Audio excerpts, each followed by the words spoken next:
네, 이번 시간에는 차트상의 구간 나누기에 대해서 알아보도록 하겠습니다. 구간 나누기가 무엇인지는 앞서 말씀드렸다시피 주가가 움직이는 데 있어서 일종의 지지선과 저항선이 어디인지를 알아내는 것이라고 요약할 수가 있는데요. 차트상의 지지선과 저항선이 무엇인지, 왜 그리고 지지라는 말이 있고 저항이라는 말이 생기는지에 대해서 먼저 개념을 잡기 위해서 한 가지 가상 상황을 설정해서 설명을 해보도록 하겠습니다.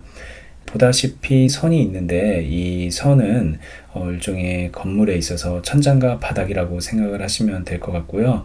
이 4개의 천장과 바닥으로 이루어져 있는 공간이 1층, 2층, 3층 총 3층으로 되어 있습니다. 그런데 이 공간에 좀 재미있는 것은 이 천장과 바닥에 굉장히 강한 탄성이 있다는 것이고요. 좀 이상한 예이긴 하지만 중력이 작용을 하지 않는다고 가정을 해볼게요. 오직 천장과 바닥에 탄성만이 있는 그런 건물이라고 생각을 하시면 되는데요. 이 건물 안에 어떤 공을 하나 2층으로 던지게 되었다고 생각을 해보겠습니다. 날아간 공이 2층의 바닥에 맞는 순간 위에 천장으로 올라가게 될 텐데요. 천장에 다시 맞으면 다시 바닥으로 내려오게 되겠죠. 그리고 다시 천장으로 튀어 올랐는데 이번에는 천장에서 작용한 탄성이 좀 약했다고 생각을 해본다면 바닥으로 내려가다가 다시 천장으로 올라가게 될 거예요. 그리고 천장에 닿는 순간 다시 원래의 힘이 작용을 해서 바닥으로 튀어 내려갔고요. 그런데 이번에 바닥에서 굉장히 강한 탄성이 작용을 한 겁니다. 그래서 그 탄성으로 인해서 공이 올라가다가 2층의 천장을 뚫고 3층까지 올라가게 된 거죠. 그럼 3층에 다시 천장에 맞았다가 바닥에 맞고 또다시 천장에 맞고 또다시 바닥으로 내려가고 또다시 천장에 올라가는 것을 반복하다가 언젠가 한번 천장에서 또다시 한번 굉장히 강한 탄성이 작용을 한다면 3층 바닥을 뚫고 2층 바닥을 뚫고 1층까지 그 공이 튀어 내려가게 될 수도 있겠죠. 그런 뒤에 다시 천장에서 바닥을 왔다 갔다 하다가 강한 탄성에 의해서 2층으로 올라가기도 하고요. 또다시 2층에서 위아래로 튀겨져 나가던 공이 3층으로 튀어 올랐다가 3층 천장을 뚫고 올라갔다고 생각을 해볼게요. 그러면 이제 쉽게 말하면 건물 밖으로 나오게 된 것이죠. 하늘 위로 날아가게 될 텐데요. 이 공이 어디까지 올라갈지 모르겠죠. 그런데 알고 보니까 그 하늘 위에도 또 다른 벽이 하나 있는 겁니다. 네, 그 벽도 마찬가지로 탄성이 작용하는 벽이고요. 그래서 이번에는 4층이라는 새로운 공간이 생겨서 4층에서 공이 위아래로 왔다 갔다를 하게 됩니다. 그리고 때로는 다시 아래층으로 내려가기도 하고요. 다시 위로 올라갔다가 또다시 4층을 뚫고 그 위에 층으로 올라가는 것.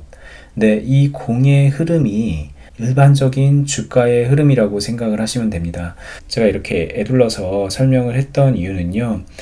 보통 사람들이 주식의 가격을 생각을 하면 한 방향으로만 생각을 하죠. 올라가거나 혹은 내려가는 것. 그냥 단순하게 좋은 기업의 주식은 올라갈 것이며 나쁜 기업의 주식은 내려갈 것이다. 혹은 경제 상황이 좋으면 주가는 오르고 나쁘면 내려갈 것이다. 이런 생각들을 하는데요. 실제로는 그렇지 않죠. 주가가 오를 때도 무작정 계속해서 오르는 것이 아니라 때로는 내려가기도 하고 올라가기도 하고 그리고 더 많이 내려가기도 했다가 다시 올라가기도 하고 고점을 뚫어서 가장 높이 올라갈 것 같다가도 다시 제자리로 돌아왔다가 또 다시 올라가기도 하고 이런 식으로 파동을 그리면서 주가가 움직이게 되는데요. 흥미로운 것은 이 파동이 그려질 때 아무 의미 없이 위아래로 왔다 갔다를 하는 것이 아니고요. 지금 보다시피 뭔가 벽이 있는 것처럼 그 벽이 부딪힐 때 반대 방향으로 튀어져 내려가거나 튀어 올라가는 것처럼 그런 지지 구간과 저항 구간이 존재를 하게 됩니다. 지금부터 배우게 될 차트 분석 그리고 구간 나누기에 대해서 모르고 우리가 차트를 보게 되면 단순히 의미 없게 주가가 위아래로 출렁거리는 것처럼 보일 텐데요. 우리가 아는 만큼 보이게 된다고 이 구간 나누기를 배우게 되면 주가가 특정한 틀 안에서 나름의 원리와 원칙을 가지고 움직이게 된다는 것을 알게 될 것이고요. 지금 설명해드린 탄성이 있는 벽에 공이 왔다 갔다 하는 것을 염두에 보시면 수업을 따라오시는데 한결 도움이 될 거라고 생각이 됩니다. 다음에 우리가 알아봐야 될 것은 그렇다면 이 벽은 도대체 왜 생기는 것인지, 어느 지점에 어떤 이유로 이 벽이란 게 생기는 것인지를 알아야 되겠죠. 단순하게 차트를 보고 구간을 나누는 것은 큰 의미가 없고요.